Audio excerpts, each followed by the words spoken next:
انشاءاللہ۔ دیکھیے علامہ صاحب، علامہ رضوان پاشا صاحب قبلہ جو ہے حضرت خطیب دکن کی ایک سب سے بڑی خصوصی شان یہ تھی کہ جب آپ خطاب کرتے تھے تو جو ہے پہلے عوام کی ذہنی صلاحیت کو ٹٹول لیا کرتے تھے۔ یہ ایک خطیب کے لیے ایک بہت بڑی بات ہوتی ہے کہ وہ خطبہ پڑھے اور اس کے 2-4 منٹ کے اندر عوام کی ذہنی صلاحیت کو سمجھ لے کہ یہ کس معیار کی عوام ہے۔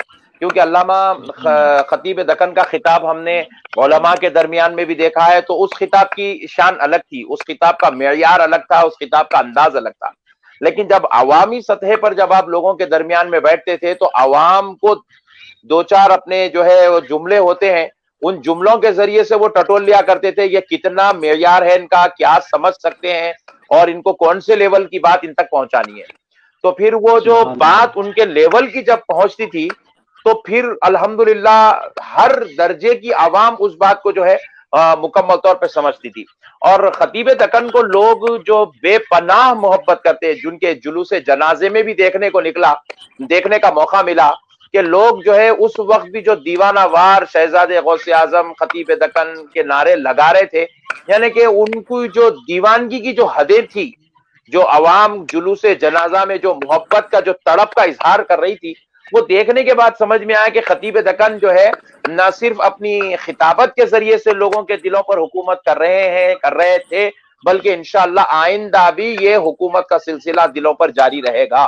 کیونکہ خطیب دکن جو ہے، خطیب دکن کو اللہ تبارک و تعالیٰ نے وہ صلاحیت عطا فرمائی تھی کہ سامنے والا کیا چاہتا ہے اور اس کو کیا چیز کی ضرورت ہے، وہ 100% طور پہ آپ اس کو پہنچایا کرتے تھے۔ ابھی جیسے علامہ تنویر ملت نے کہا ہے کہ جو ہے حضرت کے ساتھ جو رات بھر بیٹھ جاتے تھے، گھنٹوں گفتگو ہوتی تھی، تو یہ خطیب دکن کے ساتھ ہمارے بھی کئی ایسے نشستیں ہوئی جب آپ بھی گواہ اس بات کے، آپ بھی ہم بھی جب چلتے تھے عشاء پڑھ کے بیٹھتے تھے تو قریب فجر کے قریب ہمارا جو ہے اٹھنا ہوتا تھا، اور رات بھر نہ تو کبھی پانی کی پیاس محسوس ہوتی تھی، نہ تو کھانے کی جو ہے بھوک کا احساس ہوتا تھا، بس وہ دیوانہ وار سامنے بیٹھے ہوئے، اور ہم بھی خطیب ہیں مگر بولتے کچھ نہیں تھے، بس خالی سننا ہے۔ وہ ایک بارگاہ ایسی تھی وہاں پہ خالی جو ہے محفل سما ہوا کرتا تھا، آپ کو وجد کرنا ہے اور جو ہے علامہ خطیب دکن کی باتیں آپ کو سننا ہے۔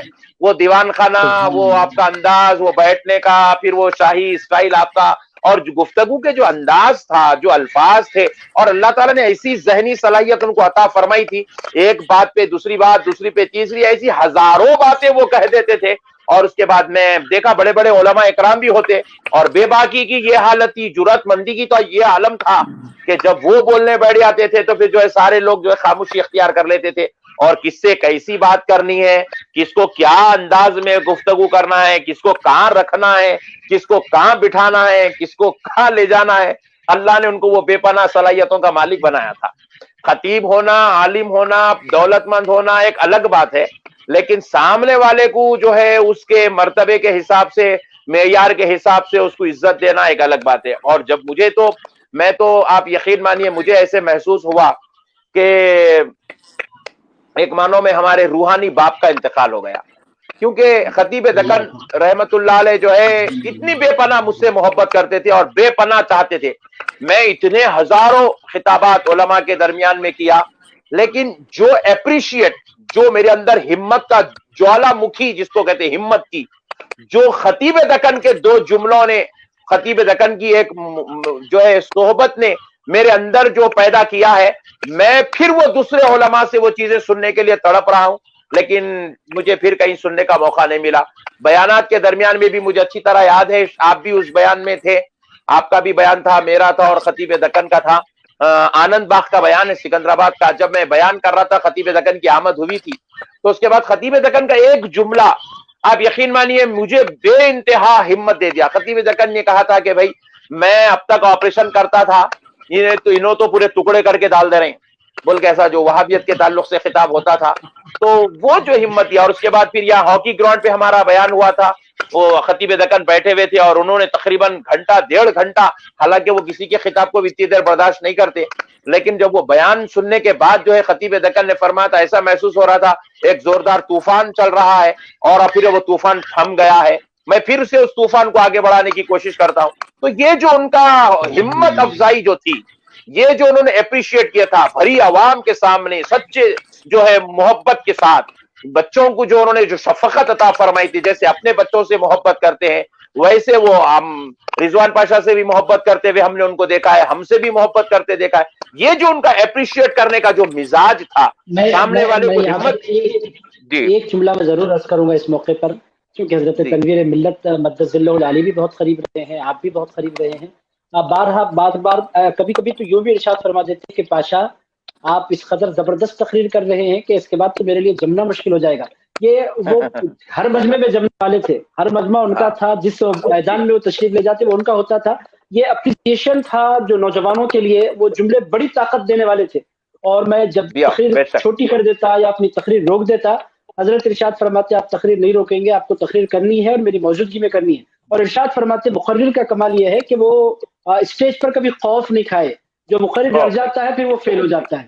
یہ فیل ہو ہمیشہ حضرت خطیب دکن مدث اللہ العلی کے ارشادات ہوا کرتے تھے۔ بہرحال اتنی بڑی بڑی شخصیتیں جو جمع ہیں، میں اچھی طرح جانتا ہوں یہ قرآن اکیڈمی کے لیے تشریف فرما نہیں ہے اور نہ رضوان پاشا قادری کے لیے تشریف فرما ہے۔ میں اچھی طرح جانتا ہوں کہ آپ تمام کی آمد حضور خطیب دکن علیہ الرحمہ کو خراج عقیدت پیش کرنے کے لیے آج رہی ہے۔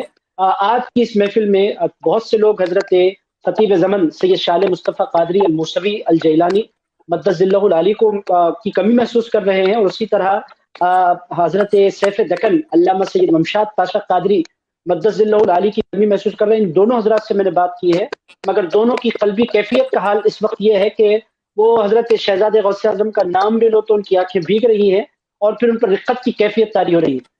حضرت خطیب زمن سید علی مصطفیٰ قادری الموسوی علی پاشا صاحب مدث اللہ العلی نے بھی کہا، ممشاد پاشا صاحب نے بھی کہا، جی تو چاہتا ہے کہ بہت بولیں مگر قلبی کیفیت یہ ہے کہ ہم کچھ کہہ نہیں پائیں گے۔ بہرحال ان دونوں ہستیوں کی کمی میں محسوس کر رہا ہوں۔ میں دل کی گہرائیوں سے حضرت تنویر ملت کا، حضرت شان دکن کا، حضرت علی مشرف جائسی کا اور جتنے علماء ان 2 روزہ پروگراموں میں شریک رہے، میں ان تمام کا دل کی گہرائیوں سے شکریہ ادا کرتا ہوں۔ حضرت تنویر ملت مدث اللہ العلی سے میں گزارش کروں گا کہ ہماری خالہ جان اور ہمارے بھائیوں کے لیے صبر جمیل کی دعا فرماتے ہوئے امت کے لیے بھی آپ دعا فرماتے، پھر انشاءاللہ تعالی ہمارا پروگرام اختتام پذیر ہو جائے گا۔ اللهم صل على سيدنا مولانا محمد وعلى سيدنا ومولانا محمد طب القلوب ودوائها وعافية الأبدان وشفائها ونور الأبصار وديائها وآله وصحبه أجمعين. اللهم ربنا آتنا في الدنيا حسنة وفي الآخرة حسنة وقنا عذاب النار وادخلنا الجنة مع الأبرار يا عزيز يا غفار يا رب العالمين. آمین۔ پروردگار بندہ نوازا بے نیاز کارساز ملک بادشاہ، یا الہ العالمین، یا رحمان یا رحیم، یا حنان یا منان یا بدیع السماوات والارض یا عزیز یا غفار، اپنی فضل و کرم سے آخری سلام کے وسیلے سے مولا ہماری دعائیں اپنی بارگاہ میں قبول فرما۔ مولا تبارک و تعالی ہم سب پر اپنی فضل و کرم کی بارش فرما۔ مولا تبارک و تعالی ہمارے چھوٹے بڑے گناہوں کو معاف فرما۔ مولا ہماری اسیاں شیاری کو درگزر فرما۔ جانے جانے میں مولا جتنی خطائیں ہوئی ان خطاؤں کو معاف فرما۔ مولا تبارک و تعالی بالخصوص قرآن اکیڈمی کی جانب سے منعقدہ اس تعزیتی اجلاس کو اپنی بارگاہ میں شرف قبولیت عطا فرما۔ مولا تبارک و تعالی حضرت شہزادہ غوث اعظم کی قبر پر شبانہ روز رحمت و انوار کی بارش فرما۔